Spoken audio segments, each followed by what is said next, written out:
The Russian dictator Putin is covertly pushing through the State Duma the announcement of a new wave of mobilization in Russia.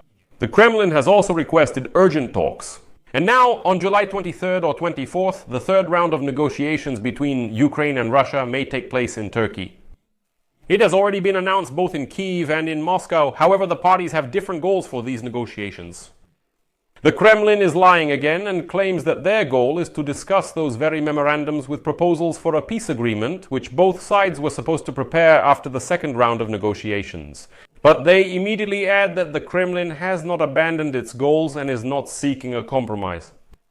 Moreover, Kremlin spokesperson Dmitry Peskov stated today that Moscow does not expect, quote, breakthroughs of the miraculous kind during the new round of negotiations with the Ukrainian side in Istanbul.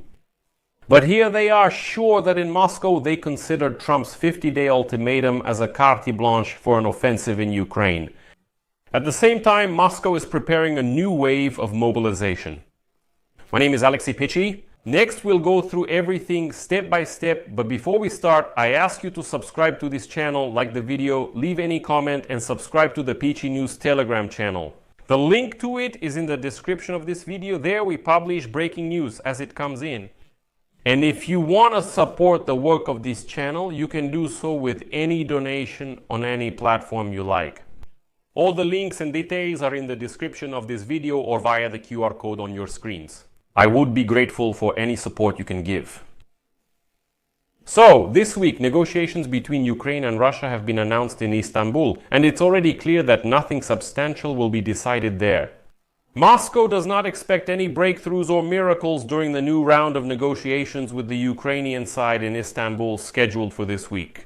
This is a statement from Kremlin spokesperson Dmitry Peskov. Here is his quote. The issue of Ukrainian settlement is so complex that reaching agreements on exchanges or the return of the bodies of the deceased is already an achievement. To expect any breakthroughs of the miraculous kind, of course, there is no reason for that at all. It's hardly possible. Russia will persist in attaining all initial goals of the special military operation given the present circumstances. The day before, President Volodymyr Zelensky, citing the words of the Secretary of the National Security and Defense Council of Ukraine, Rustem Umerov, announced that a new round of direct talks between Moscow and Kyiv will take place in Istanbul on July 23rd. But the Russians stated that they are expecting the Ukrainian delegation for talks on July 24th. Peskov also stated that it makes no sense to talk about any specific deadlines for ending the war right now. Quote, this depends on many factors, and any predictions right now would be wrong. The Kremlin representative also once again avoided answering the question about a possible meeting between Zelensky and Putin. Quote, first, a lot of work needs to be done before we can specifically talk about the possibility of any meetings at high and highest levels. At the same time, Peskov said that the key topic of the third round of direct negotiations between Russia and Ukraine should be the discussion of the draft memorandums on resolving the military conflict, which were presented by both sides after the previous meeting. And as proof that the Kremlin does not intend to end the war, the next news. A bill has been submitted to the State Duma of the Russian Federation that completely changes the procedure for conscripting citizens for compulsory military service. The document stipulates that conscription will become year-round. Instead of the traditional spring and autumn campaigns, conscription selection activities will take place throughout the entire year. The initiative was submitted for consideration by the head of the State Duma Defense Committee, Andrei Kartopolov, and his first deputy, Andrei Krasov. This indicates that the bill was prepared by the Ministry of Defense and is highly likely to be adopted. The explanatory note to the bill states that the document was developed by order of President Putin on June 6, 2025. The document also introduces a new obligation for conscripts. If a citizen has lost the right to deferment or has not received a summons before the start of the conscription period, he must report to the military enlistment office within 2 weeks from the beginning of this period to verify his information. If he does not come to the military enlistment office on his own, then he will go to prison. In fact, it is under this kind of cover that Putin is announcing a new wave of mobilization of Russians for the war against Ukraine. It's just that now they're disguising it as if, well, before there was a spring and autumn draft and now this draft will continue all year round.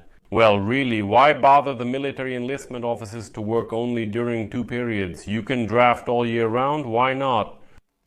And that's what this is about. The publication writes that some hopes for improving relations with the United States, which appeared in Moscow after Donald Trump came to power, did not change the Kremlin's calculations in the war against Ukraine at all.